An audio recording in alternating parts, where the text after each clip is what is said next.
So today we got Dan Wixted from, I was going to say from Cornell, but not from Cornell anymore. Dan, welcome to the New York Pest Management Association YouTube channel. How you doing? Fine. How are you? I'm doing well. So as I almost goofed up there, you're retired now.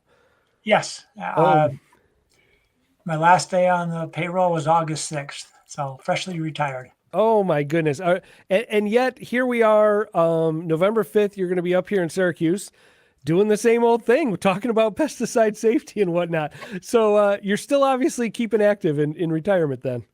Yeah, doing some presentations, a few things. Nothing that's a huge time commitment, but yeah, it's hard to walk away from. It's a very interesting life. For sure, for sure. Now, my wife Holly was out at the RIT, the Cornell event that they do out in Rochester, the food processing seminar, and she saw your pesticide risk presentation and absolutely loved it and said, "Oh, we got to get Dan to come out here to our event in the fall." And you're kind enough to say, I'll take some of that retirement time and spend it going up to Syracuse. So we appreciate it. No problem. Yeah. So you had worked a long career at Cornell, and that's why I started out with saying, "Hey, Dan from Cornell." That's the first thing I always think of.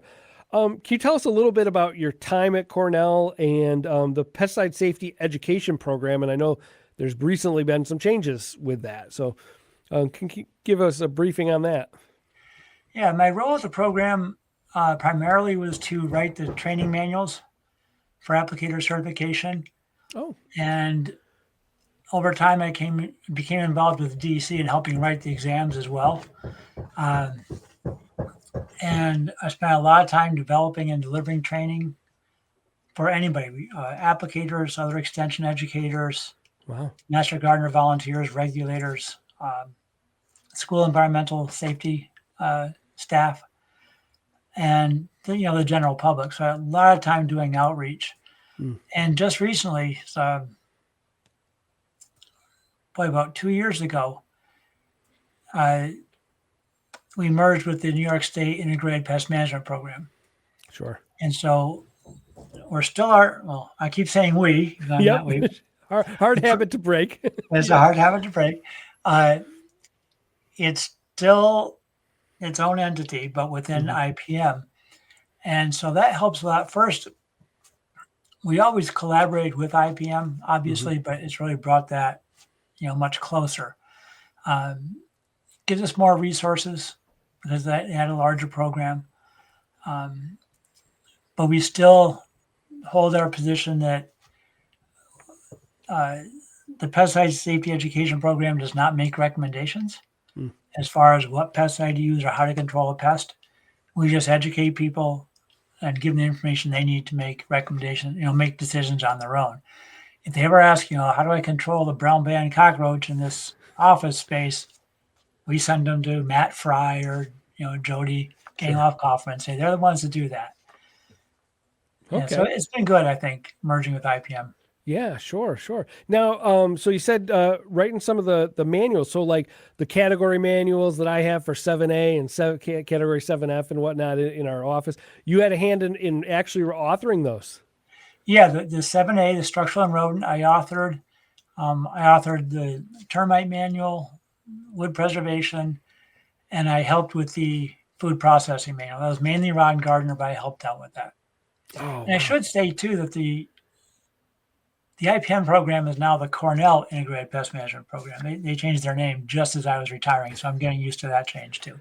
Yeah, I know I've still been slipping and saying New York State IPM, but I know it's so those who don't know, it's now just Cornell IPM, the old New York State IPM program, and PSEP, the Pesticide Safety Education Program, have merged along with some other things, and it's now all under one umbrella, Cornell IPM.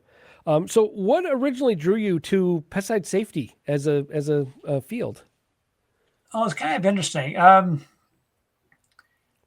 I was in Wisconsin at the time, and for 9 years, both at Iowa State, Cornell, and then University of Wisconsin, I had actually been doing research on plant parasitic nematodes.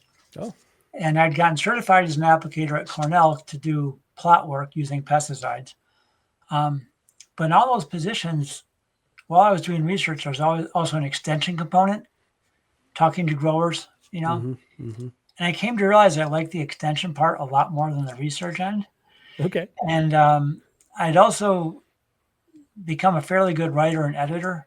Mm. And so when a job opened up at the University of Wisconsin with their pesticide applicator training program to write manuals about insects and weeds and plant diseases and nematodes, like, that sounds perfect.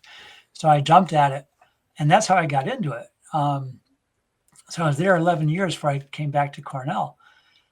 And the stuff that really keeps me at it, and the reason I'm still doing it after retirement, is I found it interesting that whether people realize it or not, they use pesticides in their daily lives. Virtually everybody uses pesticides in their daily lives. Most people don't realize they're doing it, and pests affect everybody. So it's really a broad public out there that we're reaching with this stuff. And what I realized is teaching people about pesticides is a great venue, great vehicle for doing science communication and teaching people about science in general. And so that's been really fun. And the other thing is the people have been great. I always say no one writes their ninth grade, what I want to be when I grow up essay and uses the word pesticide, unless you're a second or third generation in the business, no one does that. Yeah. We all fall into it somehow. But once we do, we're stuck. Yeah. Yeah. It's just so interesting. And even in, the pesticide training world, because there's no track for getting there, people come from literally very diverse backgrounds. There's no groupthink. Sure. And you always feel like you're drowning when you first get into it. And that just fosters collaboration, new ideas, which makes it very vibrant. It's never boring. And I've loved working with people, my colleagues and people in the industry. It's just been great. Wow. That's awesome. Now you say no one says, in ninth grade they want to be involved with pesticides or whatever. We did an event for the Manufacturers Association here at the Museum of Science and Technology in Syracuse, and it was a STEM event, and it was all for middle school girls. And I can't tell you, there's never been a middle school kid that didn't see a microscope with a bug in it and it wasn't attracted to it. I mean, they come like moths to the light, right? Like there's a bug under a microscope. Every kid is curious about that. I think that you have to beat it out of them. Like I seem to think everybody's in pest control and then we got to talk them out of it. I go the other way. Yeah. But that's just my editorial on that. So what's some of the challenges in pesticide education today that we're facing? The biggest one really is funding.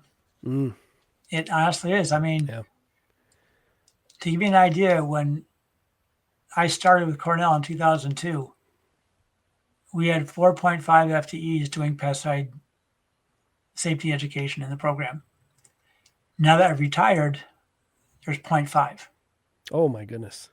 Mike is the only educator on the team, and Mike Helms, and half of his time is running our program. So funding is that way across states. Part of that stems from misinformation about pesticides, something I'm going to talk about in November. It's people don't want to fund anything about pesticides. That's what it comes down to. It's much easier to get funding to teach people to use less pesticide or to avoid using pesticides than it is to get funding to teach people how to use them correctly. Yeah. And the funny thing is, when you teach people how to use them correctly, they end up using less anyway. Yeah, there you go. Yeah. But somehow that gets lost. So I honestly think it sounds like I'm whining or something, but it's hard to get funding. And is that funding split across it's not just the world of structural pest management that needs education on this, because I know agriculture is a big thing. So is that funding split between those two worlds as well? Yeah, whatever funding we do get, it has to be spread across everything: ag, structural, landscape, forest, aquatic. Oh my goodness. Yeah. Sure. Oh my gosh. So what new methods are proving the best for pesticide education today? Are we seeing like videos and digital and AI and all these things kind of coming into that world, or is still in person kind of the gold standard? I have to say I'm a little bit old to be an expert in that. I'm not the techno wizard that Sure. I used to be. But to be honest, what I've seen is in-person training in whatever format is still what people want. Hmm. When for our food processing conference that you've attended, Yep. we had to go digital for a couple of years because of COVID. Yeah. And we were thinking, oh, people can just sit at home and watch this. We're not going to have enough time to have everyone come in and prove who they are. So we're going to have to limit it, how many people can join. Hmm. And we put it at 80 and we thought, boy, we hope we can handle that many. And what happened was we got a little bit less than half the turnout for when we hold it live. Wow. And so that was 2021 and 2022. When we went back live in 2023, the numbers went back up to where they were before. Okay. So we expected a lot more coming in when we did it just digitally, but no, people want the live training. Wow. Now, has that live event changed over the years? You've been involved with a lot of these training sessions. Are they different today than they were, say, 20 or 30 years ago? Very much. And again, I'm not the best at this, but you can use technology. Everyone's doing PowerPoints, right? But you can put in poll questions and stuff. You can use techniques to make it interactive. You can ask people questions during the session and have them type answers. You can see what range of answers you're getting on the screen. Yep. But I think a real significant change I've seen from when I started this was it used to be, and I was as guilty of this as anybody else. I'm not, okay? Walk into a room with my presentation. I'm the expert. You're here to learn. And now it's more, you guys know your work much better than we do. But here's some things we figured out, some things we learned, some ideas. What do you think of them and how can they help you? And how can we adjust this to help you better? So it's a lot more recognition of the audience and respecting the audience more than just, you're the empty vessels. We're here to fill your heads kind of thing. So is that a side effect of, are we on average better trained as like structural pest management operators than we were, say, 30 years ago, the average guy? I think definitely. And I think it's partly because of the training that's being provided. Yeah. And this communication between industry and academia, I think, has been really great. But it's also, the training just started really late 70s, early 80s is when it was all required. Yeah. And the people doing the training were pure, professors, academics, and they were used to this. You don't know anything, I know it all kind of thing. And so the training has evolved as other people have come into it. We're not all college professors. Yeah. When we've learned more about adult education and stuff, realized, no, Andy knows a lot more about structural pest control than I ever will.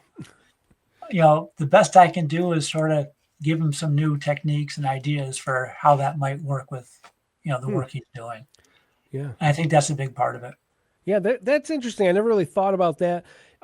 The traditional, day-long seminar, it does have a lot of elements that maybe it's because of this that carry over from the sort of classic college seminar type of setting. You have the professor, the whole class comes in, you sit down, you listen to the lecture, you take notes, and you go away educated.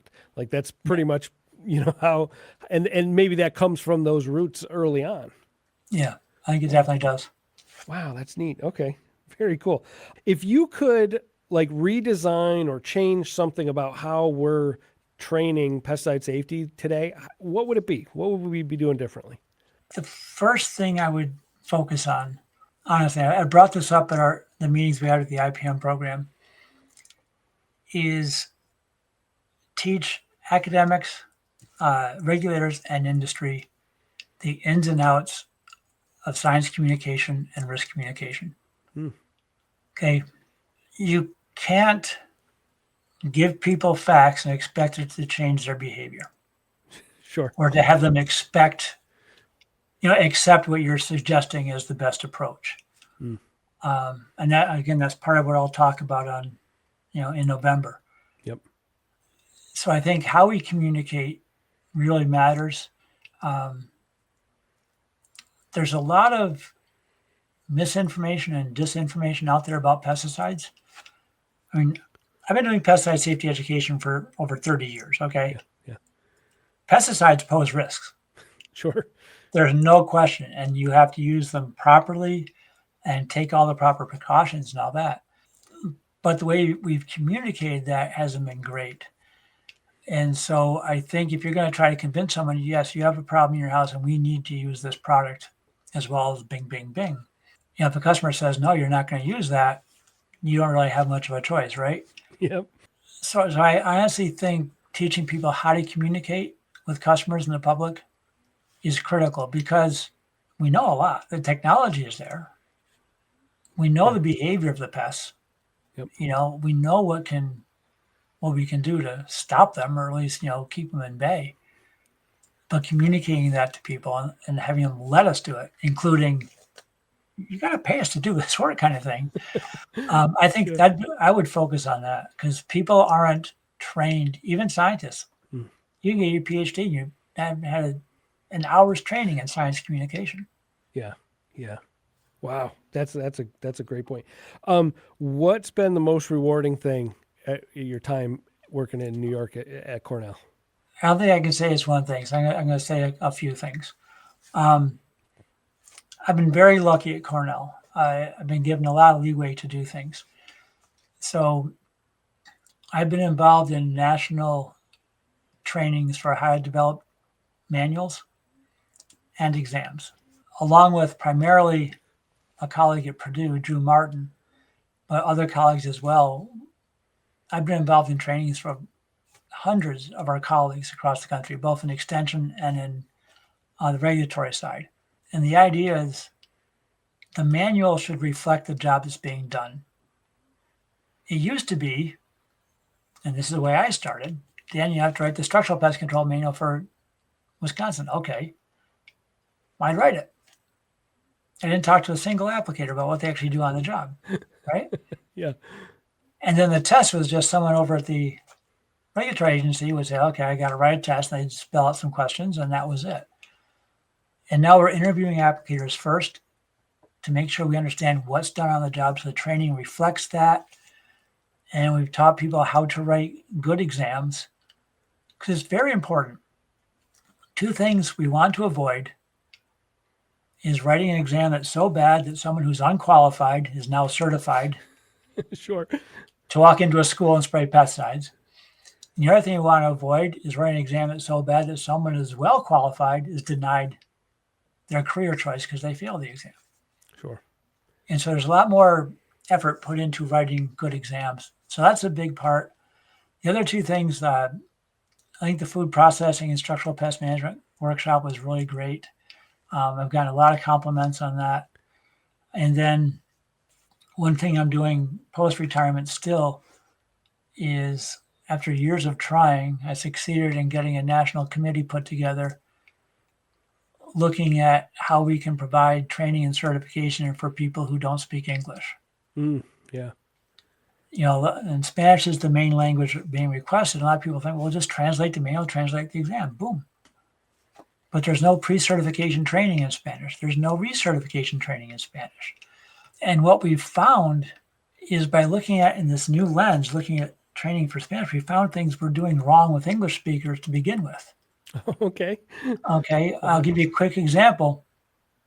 I said, since the languages are in English, well, one thing you do on a Spanish language exam is have questions based on an English label language. The questions can be in Spanish, but they have to look at the English language label. And someone said, well, someone else on the committee said, that's a double standard. I go, why? Well, she said, well, we don't ask our English speaking applicators to have to answer questions off a label. I'm like, you don't?